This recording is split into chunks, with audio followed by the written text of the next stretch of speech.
ladies and gentlemen. The story you are about to hear is true. Only the names have been changed to protect the innocent.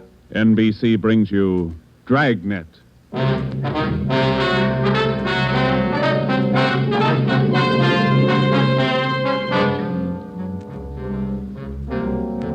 You're a detective sergeant. You've been off duty 2 hours. You receive an emergency call from the chief of detectives. An entire block in the heart of your city is threatened with complete destruction. Your job? Report at once. Dragnet, the documented drama of an actual crime, investigated and solved by the men who unrelentingly stand watch on the security of your home, your family, and your life. For the next 30 minutes, in cooperation with the Los Angeles Police Department, you will travel step by step on the side of the law through an actual case from official police files. From beginning to end, from crime to punishment, Dragnet is the story of your police force in action.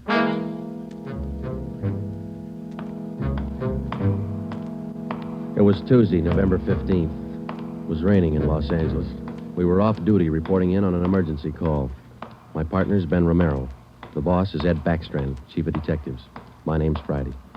It was 8:32 a.m. when I walked in the Spring Street entrance of the City Hall. You Sergeant Friday? Yeah, that's right. Take my elevator, Sergeant. It's the only one in service. All right.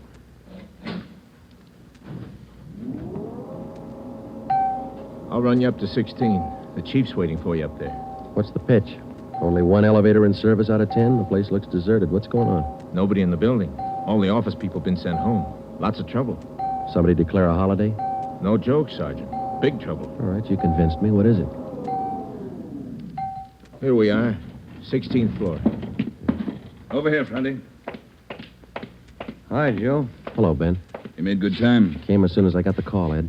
Sorry to have to bring you back in. You worked last night, didn't you? Yeah, midnight to 8 this morning. Sorry. Come on. Okay. What is it, Skipper? Why all the hush-hush? Wait till we get inside. In here. Okay. Number one, let's keep our voices down. All right. I'll make it as brief as I can. Every minute counts. What time you got, Friday? 8:33. All right, here it is. 55 minutes ago, a man walked into this building with a homemade bomb under his arm. If we don't release his brother from the county jail by 9 o'clock this morning, he says he'll pull the trigger on the bomb and blow up the whole building. He's kidding, Skipper. Who is the guy? Name's Vernon Carney. Here's his package. He and his brother have been in and out of jail since 1937. Small-time thieves. Yeah. Where's the FBI kickback? We had him once before, both of them. Brother's name is Elwood, serving a year for car stripping. And this two-bit thief is sitting here in the city hall with a bomb on his lap? That's right. In the next room. What kind of a bomb is it, Ed? You think he's bluffing? Could be bluffing, but the crime lab says no. Lee Jones from the lab get a look at it? Been in there twice. One end of the box is glass. Says you can't see much without a closer look, but you can't get near the guy.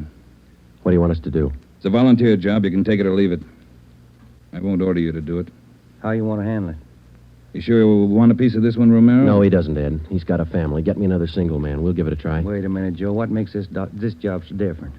Anytime we kick a door in, we never know what's on the other side. That's what makes it different. This time we do. No, you're not going to cut me out. Not the only time I know what I'm getting into. All right. Chandler's tried. Hannon, Davis, Watson, they've all tried. This guy Carney knows what he's doing. He's no pushover. But somebody's got to get that bomb away from him. Friday, Romero, it's your baby now. I looked at my watch. It was 8:36. We left Backstrand and started down the hall. If Carney was going to make good his threat to blow up the building by 9 o'clock, we had exactly 24 minutes to talk him out of it. Ben and I figured we'd better look him over first and then work out some kind of a plan. Maybe just talking to him would do it. Vernon Carney was sitting in a straight-back chair against the far wall facing the door. He was seated between two windows that looked out over the city. Along the left wall was a row of 6 wooden chairs. In the center of the right wall was a connecting door leading to the office where Backstrand had briefed us. The door was locked on both sides. Just off-center and favoring the left of the room was a small filing table. The other furniture in the office was a desk just forward of the connecting door on the right. There was a dictaphone on the desk. In the near left corner, shielded by a white screen, was a small wash basin. The faucet leaked. Vernon Carney was middle-aged. He sat erect, holding a black box on his lap. He held his right hand inside one end of the box. Ben and I stood there for a minute and looked at him. Then we walked in the room. What do you say to a man with a bomb? That's close enough. Cigarette, Carney? I'm not smoking right now. What are you trying to prove? You know what I want? We're not going to let your brother out of jail. You got until 9 o'clock to change your mind. According to that clock on the wall, you got 24 minutes. If we go, you're going with us, Carney. Don't take much of a brain to figure that, copper. What made you think you could get away with this? Haven't yet. It ain't 9 o'clock. Unless that clock's slow. Haven't checked it against my pocket watch lately. That's the one that's running this show. Have you given any thought to all the innocent people that are going to go up with that thing of yours there? My brother's innocent. I want him out of jail. The court says he's guilty. He'll get out when he serves his time. That's where you're wrong, copper. He gets out at 9 o'clock this morning. All right, come on, Carney. Get your hand out of that box. Put the box on the table. You think I'm bluffing, don't you? I'm going to let you get within 5 feet before I make a liar out of you. Okay, Carney. I guess you mean business. You can take 3 more steps and find out for sure. Suppose we did let your brother out. We'd just come out and pick him up again, you along with him? If you could find us. Let's get this straight. If we let your brother Elwood out, how do we know you're going to keep your promise? What promise? I ain't made any promises. You just get Elwood down here first, and then we'll talk about it. There's only one thing I can't figure, Carney. Yeah, what's that? If we don't let your brother out, you say you'll pull the trigger on that bomb. You're going to kill a lot of innocent people. What are you going to prove by that? It's 8:37. You've got 23 minutes left. No, I wish you'd answer that one for me. Why do you want to kill a lot of innocent people? Don't try to con me, copper. I know they cleared everybody out of this building 45 minutes ago. I know they cleaned out the whole block. They got it roped off. Where'd you get your information? I got a couple of windows here to look out of.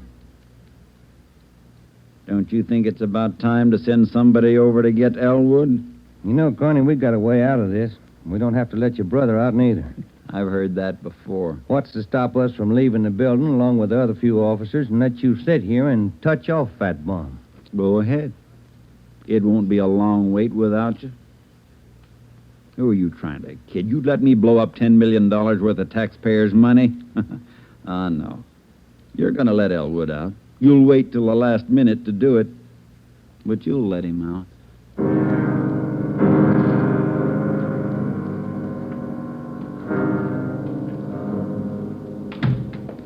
Ed, I'm still not convinced Carney can back up what he says. Then why didn't you take the box away from him? Yeah. We're in a spot, let's face it. How about an eye for an eye, Skipper? What do you mean? If he pulls the trigger on that machine, he kills us. How about us getting him first? All right, Romero.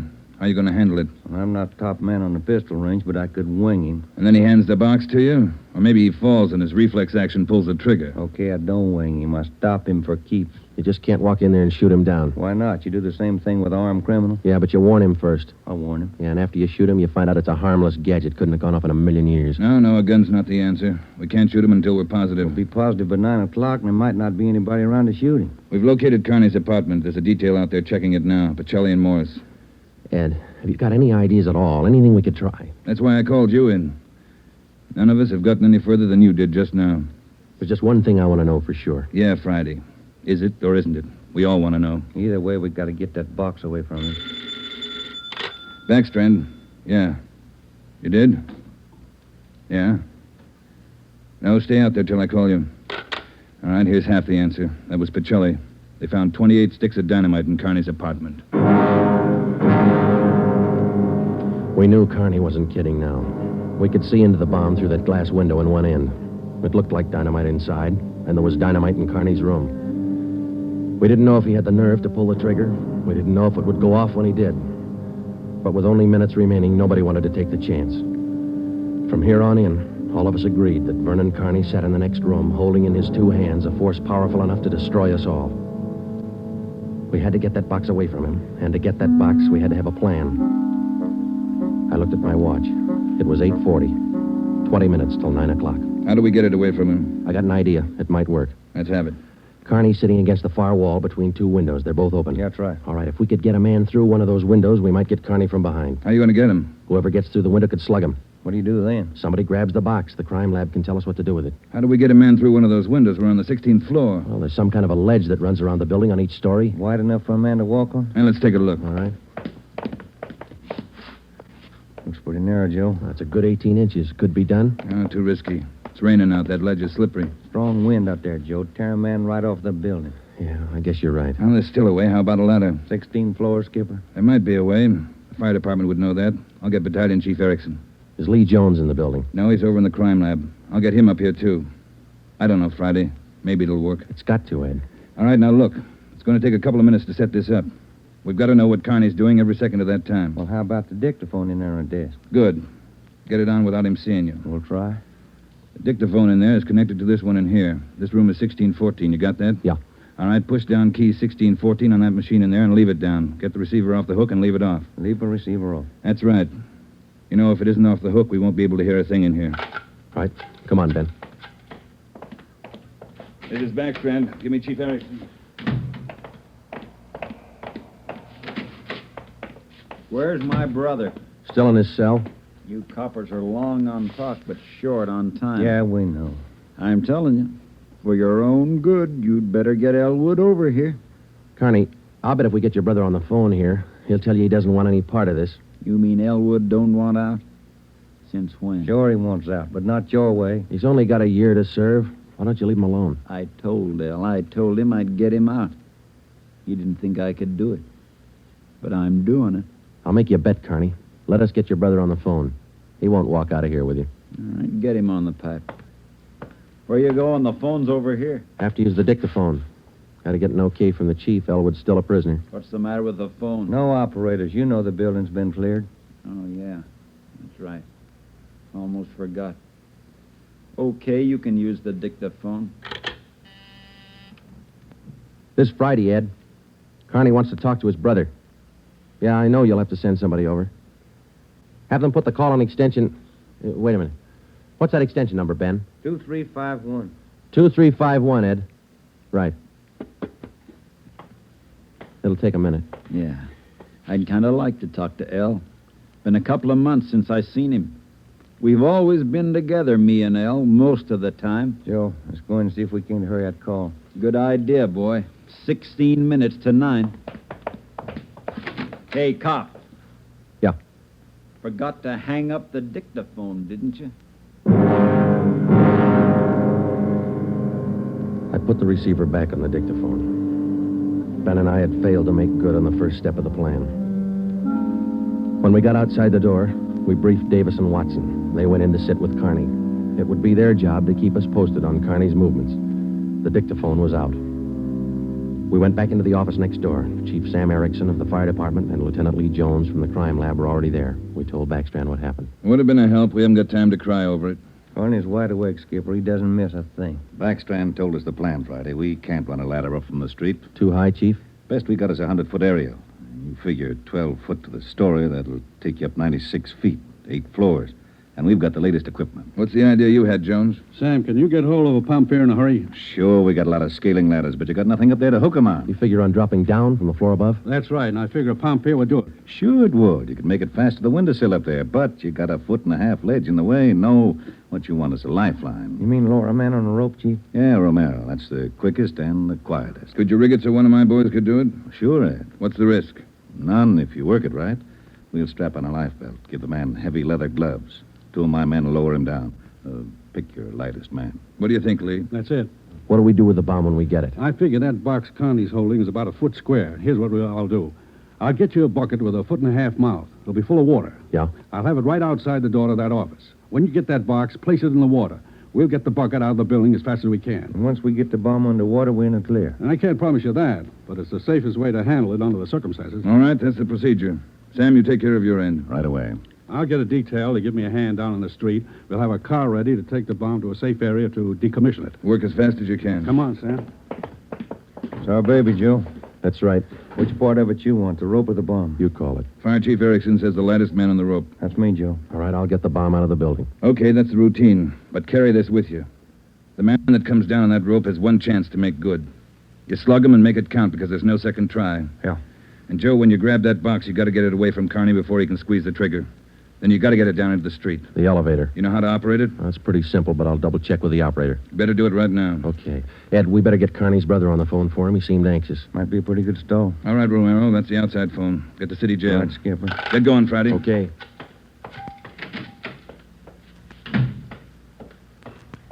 Hey, you. Elevator man. Yeah, Sergeant. Let me see if I know how to work that thing. You taking over the elevator? Well, in a couple of minutes. You want to check me out? Nothing to it, Sergeant. All right. Here's the control, see? Uh-huh. You push this lever right to go up, left to go down. You see this little trigger on the underside of the handle? Yeah. That's the safety lock. Be sure you squeeze it or you can't move the lever. Let me try it, huh? That's it. Uh-huh. Right to go up, Uh-huh. left to go down. Right to go up, left to go down. How do you operate the doors? Automatic. They work off the control lever. When the control lever is locked in the up or down position, the doors will close. I get it. Now, in case they jam, this red emergency button up here, Yeah. push it. If that doesn't close them, we call the repairman. Okay, I think I got it. You sure now? I've had my orders to get out of the building. I'll just leave the elevator right here and take the stairs down. All right. Thanks a lot. Sergeant, just curious. You going to take the bomb down in this car? We're going to try. You won't have any trouble. We haven't had an elevator failure in 18 months. The elevator man turned and went down the stairs. Outside of a handful of volunteers and a man with a bomb, the city hall was now cleared. I started down the corridor and met Ben outside the office.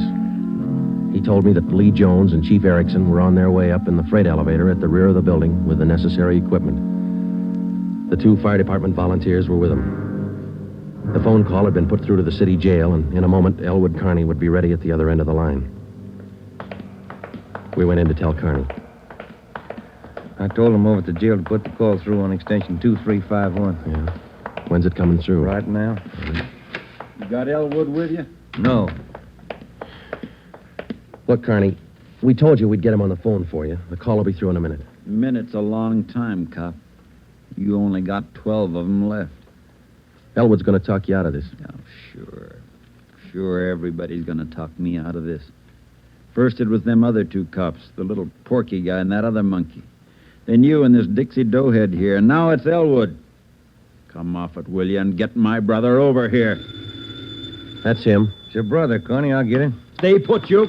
Just gonna get the phone. You want to talk to your brother, don't you? I'll take care of the phone. We'll disconnect it for a while.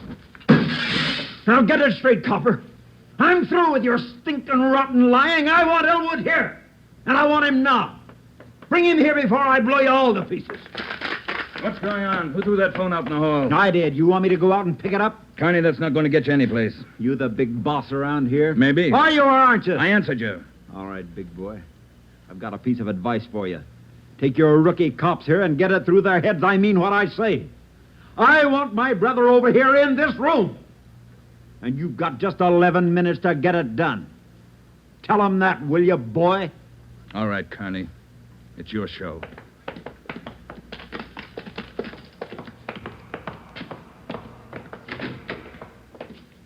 All right, we got to work fast now.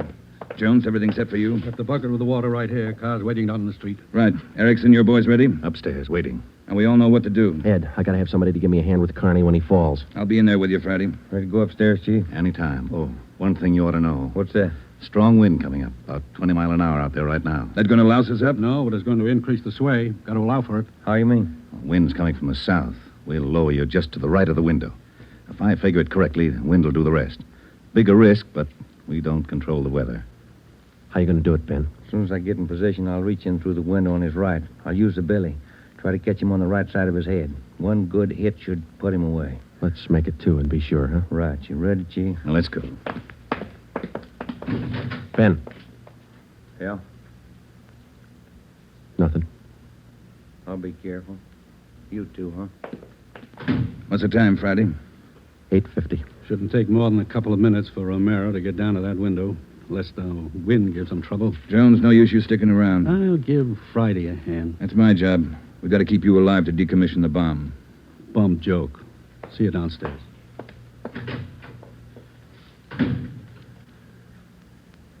You ready, Ed? Yeah. Scared, Friday? Yeah.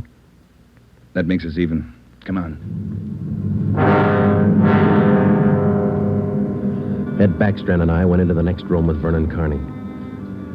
Our job was to keep him occupied until Ben was lowered to the windowsill from the floor above. Ben was going to make a try from the window on Carney's right.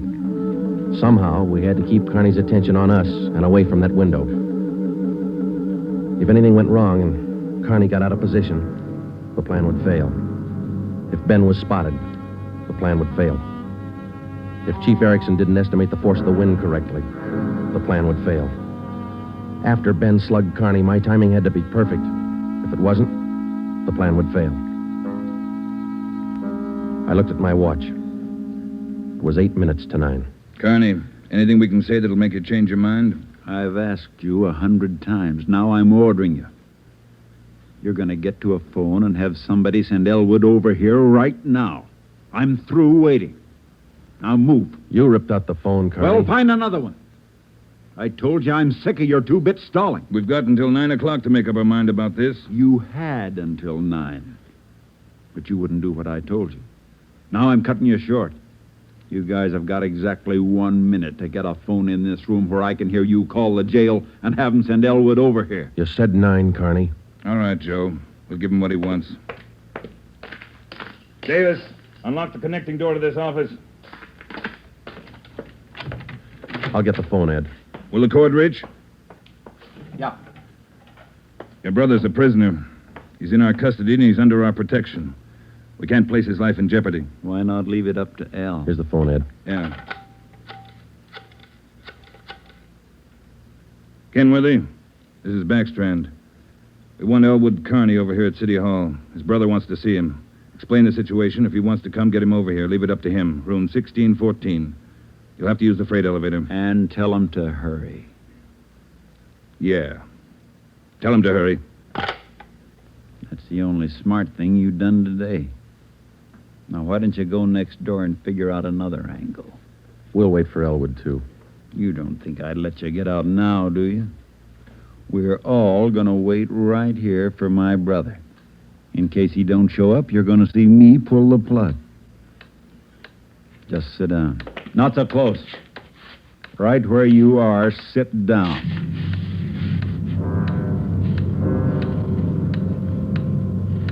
Loud clock, ain't it? Windy. Getting cold in here.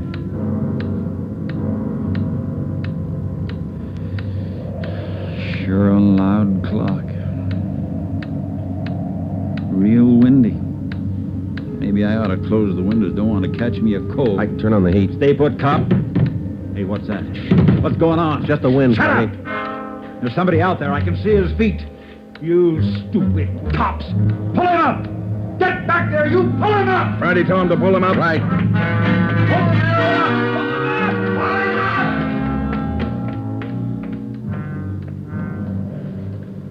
up! All right, Carney. You win. You bet I win, you dumb coppers. You didn't think I'd miss a trick like that? We'll just close these windows, boys. There's one, and lock it.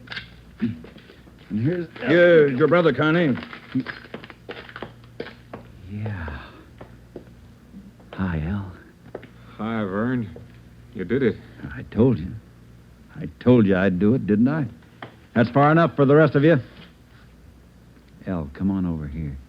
You're crazy, Vern. You're crazy. That's what they've been trying to tell me. We're going home, Al. How are you going to do it? There's a million cops outside. People all over town heard about this. They're holding the crowd back. They ain't gonna stop us now, Al. You'll never make it. Either one of you. I got him this far, didn't I? We'll make it. Vern, you think we could do it? Hey, you. Yeah. You're gonna get a car ready for us, a fast one. Have it in front of the building. Move! All right, Friday, do what he tells you. Right. Hold it. Yeah. If you ain't back by 9 o'clock, the deal still holds. I told him I'd pull the pin at 9, Al, if they didn't let you out. You ain't fooling, are you, Vern? Will that gadget really blow? 4 miles high. You know what that means, Al? Yeah, but they won't let you pull it. We're getting out. All right, Copper. Get the car. You've got 4 minutes.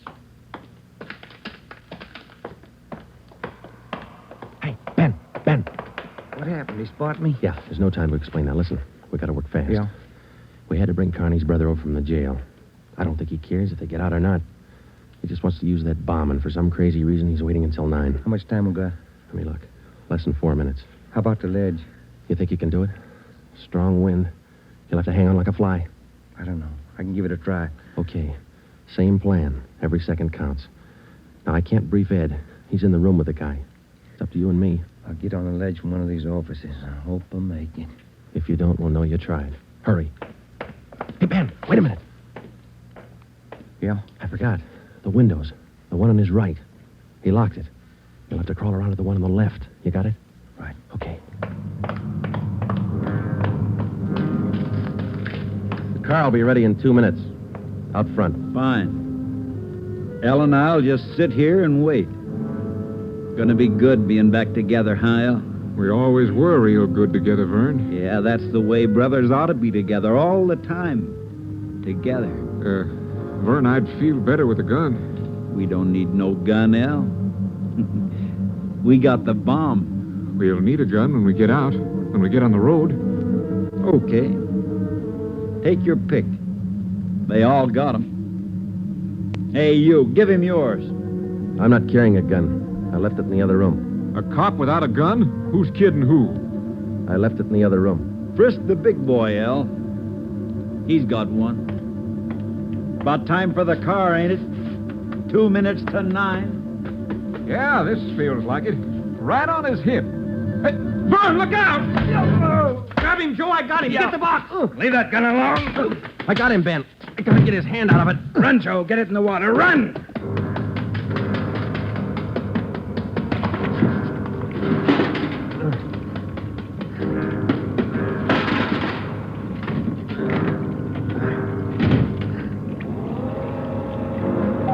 In a fast elevator, 16 floors isn't very much, but I've never shared an elevator with a live bomb. It seemed like minutes between floors. I kept watching the bucket. The bomb was completely underwater. A small stream of bubbles was hissing to the surface. I waited.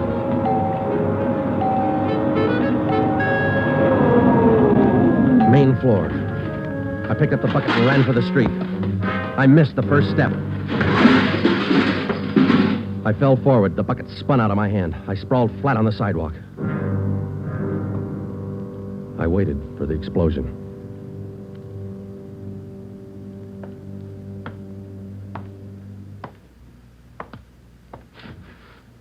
It didn't go off Friday. Yeah. I gave it a good chance, Lee. It was all there. Look, at least a dozen sticks of dynamite. Snyder, bring that over here. Here you are, Lieutenant. Thanks. Here's why it didn't go off. Had it rigged for a hard trigger pull. Would have taken a good yank to set this one off. Yeah. Hi, Joe. Hi, Ben. Clumsy.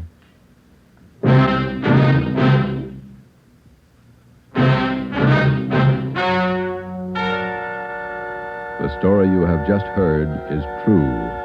Only the names were changed to protect the innocent.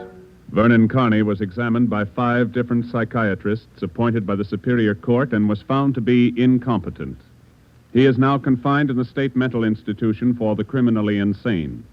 Elwood Carney is now serving the balance of his sentence with no time off for good behavior.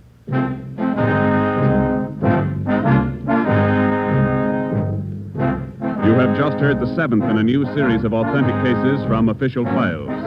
Technical advice for Dragnet is furnished by the Los Angeles Police Department. Tonight's program is dedicated to Town Marshal Lon T. Larson of the Mount Pleasant, Utah Force, who, on the night of October 15th, 1945, gave his life so that yours might be more secure.